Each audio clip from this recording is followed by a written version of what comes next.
저는 지금 자유로운 대한민국에서 살고 있습니다. 아침에 눈을 뜨면 따뜻한 방에서 일어나고 배고프면 언제든 편의점에 가서 음식을 살 수 있습니다. 거리를 자유롭게 걷고 제가 하고 싶은 말을 할 수 있습니다. 하지만 불과 몇 년 전만 해도 저는 이런 삶을 꿈도 꿀 수 없었습니다. 그때 저는 영하 20도가 넘는 한겨울밤, 얼음장 같은 두만강 한복판에 서 있었습니다. 강물은 제 허리까지 차올랐고 온몸이 얼어붙는 것 같았습니다. 뒤에서는 순찰대의 손전등 불빛이 점점 가까워지고 있었습니다. 거기서 그 순간 저는 알았습니다. 지금 이 강을 건너지 못하면 저는 죽는다는 것을, 그리고 고향에 남겨둔 어머니와 어린 동생도 함께 끝이라는 것을. 저는 이를 악물고 앞으로 나아갔습니다. 발이 미끄러져 넘어질 때마다 차가운 물이 얼굴을 덮쳤지만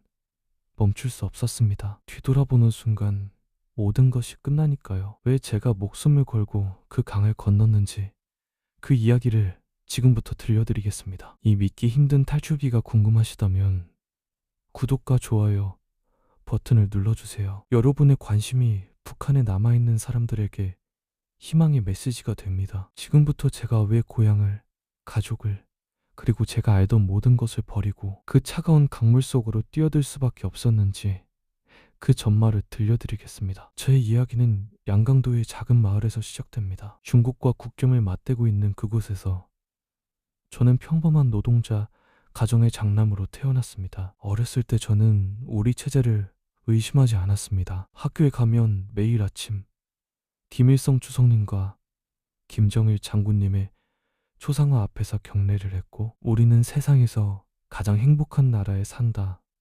말을 철석같이 믿었습니다. 토요일마다 생활총화생활 반성 모임에 참석했고, 방과 후에는 소년단 활동으로 집단 농장일을 거들었습니다. 아버지는 지역 공장에서 일하셨고 어머니는 집에서 텃밭을 가꾸며 우리 남매를 키우셨습니다. 배급이 제대로 나올 때는 한 달에 한두 번 정도였습니다. 그마저도 옥수수와 감자가 대부분이었고 쌀은 명절 때나 볼 수 있었습니다. 오늘도 배급소에 사람들이 줄을 섰는데 또 안 나왔대. 어머니의 한숨 섞인 목소리가 기억납니다. 배급이 끊긴 지는 이미 오래였지만 사람들은 여전히 희망을 버리지 못하고 배급소 앞에 줄을 섰습니다. 하지만 대부분은 빈손으로 돌아왔습니다. 그래서 우리는 장마 당복 한식 시장에 의존할 수밖에 없었습니다. 어머니는 산에서 약초를 캐고 집에서 키운 채소를 팔아 간신히 옥수수 가루를 구해왔습니다. 하루 두 끼를 먹을 수 있으면 다행이었고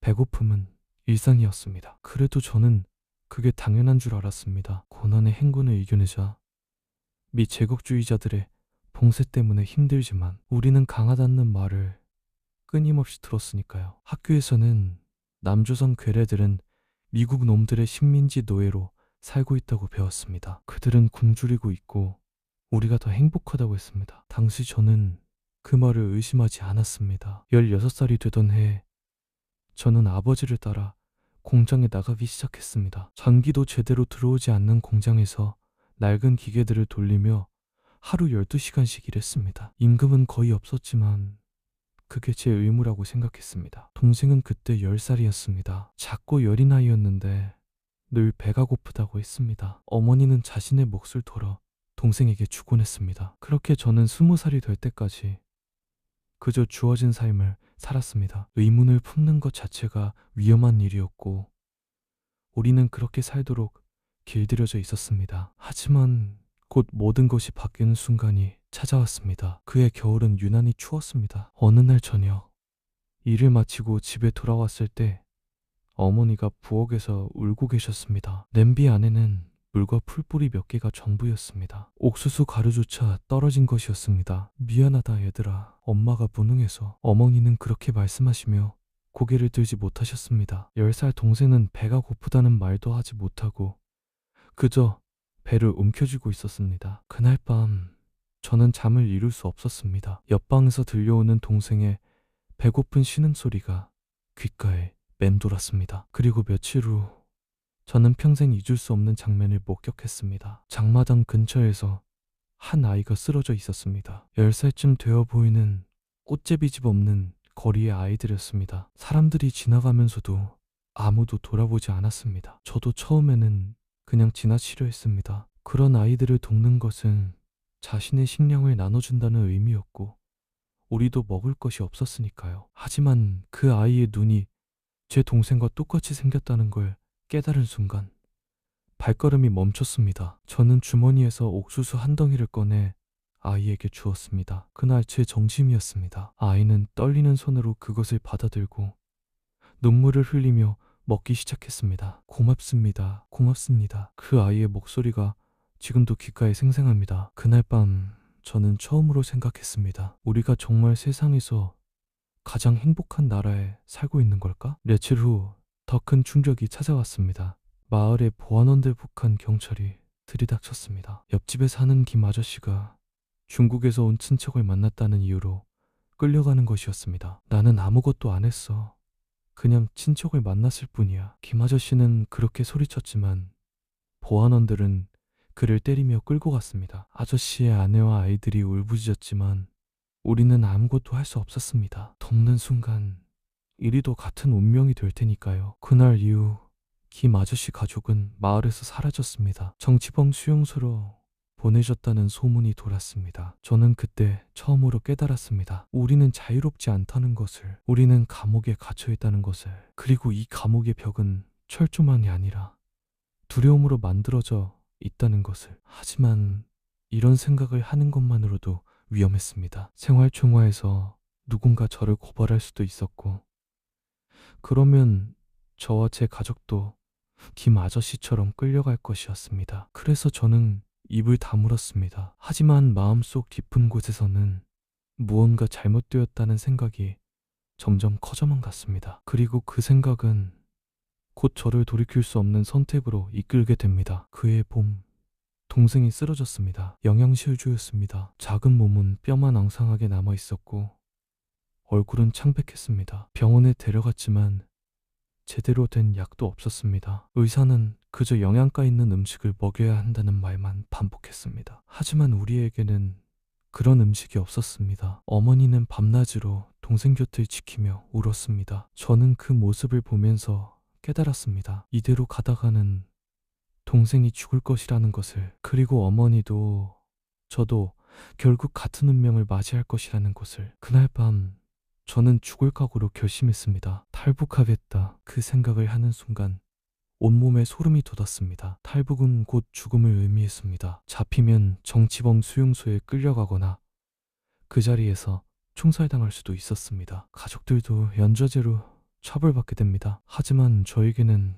다른 선택지가 없었습니다. 다음 날부터 저는 조심스럽게 정보를 모으기 시작했습니다. 공장에서 일하는 동료 중에 중국에 친척이 있다는 사람이 있었습니다. 그에게 넌지시 물었습니다. 중국은 어떤가요? 그는 주위를 살피더니 작은 목소리로 말했습니다. 거기는 쌀이 넘쳐난다더라. 아무리 가난한 사람도 하루 세 끼는 먹는데. 그 말을 듣는 순간 제 결심은 더욱 확고해졌습니다. 저는 몇 달 동안 틈틈이 돈을 모았습니다. 장마당에서 품팔이를 하고 산에서 약초를 캐서 팔았습니다. 그 돈이면 중국에서 브로커를 만날 수 있다는 이야기를 들었습니다. 하지만 가장 힘든 것은 가족에게 말하는 것이었습니다. 어느 날 밤 저는 어머니께 조심스럽게 말씀드렸습니다. 어머니, 저 중국에 가려고 합니다. 어머니는 제 말을 듣자마자 얼굴이 창백해지셨습니다. 안 돼. 절대 안 돼. 잡히면 넌 죽는다. 하지만 이대로는 우리 모두 죽습니다. 제가 중국에 가서 돈을 벌면 어머니와 동생을 먹여 살릴 수 있어요. 어머니는 한참을 우시다가 결국 고개를 끄덕이셨습니다. 그리고 떨리는 손으로 제 손을 꽉 잡으셨습니다. 살아라. 꼭 살아서 내 동생을 구해다오. 그날 밤 저는 잠들지 못했습니다. 이것이 어머니와 동생을 보낸 마지막 밤이 될 수도 있다는 생각에 가슴이 찢어지는 것 같았습니다. 며칠 후 저는 두만강을 건너는 루트를 알아냈습니다. 순찰대가 교대하는 시간과 물이 얕은 지점까지 모든 준비가 끝났습니다. 출발 전날 밤 어머니는 제게 마지막 옥수수 죽 한 그릇을 주셨습니다. 그것은 사흘 동안 모아둔 어머니의 몫이었습니다. 잘 먹고 힘내서 가거라. 저는 그 죽을 먹으며 울었습니다. 그리고 다짐했습니다. 반드시 살아남겠다. 그리고 어머니와 동생을 이곳에서 구해내겠다. 다음날 밤 저는 집을 나섰습니다. 뒤돌아보지 않았습니다. 뒤돌아보면 마음이 약해질 것 같았으니까요. 이제 정말로 돌이킬 수 없는 길이 시작되었습니다. 2016년 3월 15일 밤 11시 저는 두만강 근처 야산에 숨어서 순찰대가 지나가기를 기다리고 있었습니다. 심장이 터질 것처럼 빠르게 뛰었고 손은 땀으로 흠뻑 젖어 있었습니다. 함께 탈출하기로 한 사람이 2명 더 있었습니다. 같은 마을에 사는 30대 아저씨와 20살 여자였습니다. 우리는 서로의 이름도 물어보지 않았습니다. 잡혔을 때를 대비해서였습니다. 이제 가야 해. 안내를 맡은 사람이 작은 목소리로 말했습니다. 순찰대가 교대하는 시간이었습니다. 우리에게 주어진 시간은 단 10분. 저희는 조심스럽게 강둑으로 내려갔습니다. 어둠 속에서 두만강의 물소리가 들렸습니다. 생각보다 물살이 거셌습니다. 절대 소리 내지 마. 총 맞고 싶지 않으면. 안내인의 경고에 우리는 고개를 끄덕였습니다. 저는 강물에 발을 담갔습니다. 얼음장처럼 차가웠습니다. 영하의 날씨에 녹은 눈이 흘러내린 물이었습니다. 한 걸음, 두 걸음, 물은 금세 무릎까지, 그리고 허리까지 차올랐습니다. 발밑의 돌들이 미끄러웠고 물살에 몸이 휘청거렸습니다. 그때였습니다. 거기 누구냐? 멀리서 고함 소리가 들렸습니다. 순찰대였습니다. 뛰어 빨리. 안내인이 소리쳤습니다. 우리는 필사적으로 강을 건넜습니다. 뒤에서 손전등 불빛이 물을 비췄습니다. 쏜다. 총소리가 울렸습니다. 퍽퍽. 물 위로 총알이 빗발쳤습니다. 옆에 있던 여자가 비명을 질렀습니다. 총에 맞은 것일까? 아니면 그저 공포 때문이었을까? 저는 확인할 겨를도 없이 앞만 보고 나아갔습니다. 발이 미끄러져 넘어졌습니다. 차가운 물이 얼굴을 덮쳤고 코와 입으로 물이 들어왔습니다. 숨이 막혔습니다. 여기서 죽으면 안 돼. 어머니와 동생이 기다리고 있어. 저는 이를 악물고 일어났습니다. 다시 앞으로. 뒤에서 계속 총소리가 들렸습니다. 하지만 저는 멈출 수 없었습니다. 멈추는 순간 모든 것이 끝나니까요. 마침내 제 손이 반대편 강둑의 흙을 움켜쥐었습니다. 중국이었습니다. 저는 온 힘을 다해 몸을 끌어올렸습니다. 뒤를 돌아보니 3명 모두 무사히 건넜습니다. 여자는 총에 맞지 않았습니다. 그저 공포에 질려 소리를 질렀던 것이었습니다. 우리는 곧바로 숲속으로 뛰어들었습니다. 북한 순찰대가 중국 쪽까지 쫓아오는 경우도 있다고 들었기 때문입니다. 한참을 달린 후 우리는 작은 오두막에 도착했습니다. 중국인 브로커가 기다리고 있었습니다. 들어와, 빨리. 우리는 안으로 들어갔습니다. 그제야 저는 온몸이 떨리고 있다는 것을 깨달았습니다. 추위 때문인지 공포 때문인지 알 수 없었습니다. 저는 바닥에 주저앉아 울었습니다. 살아있다는 것이, 그리고 첫 번째 관문을 통과했다는 것이 믿기지 않았습니다. 하지만 저는 곧 깨닫게 됩니다. 이것은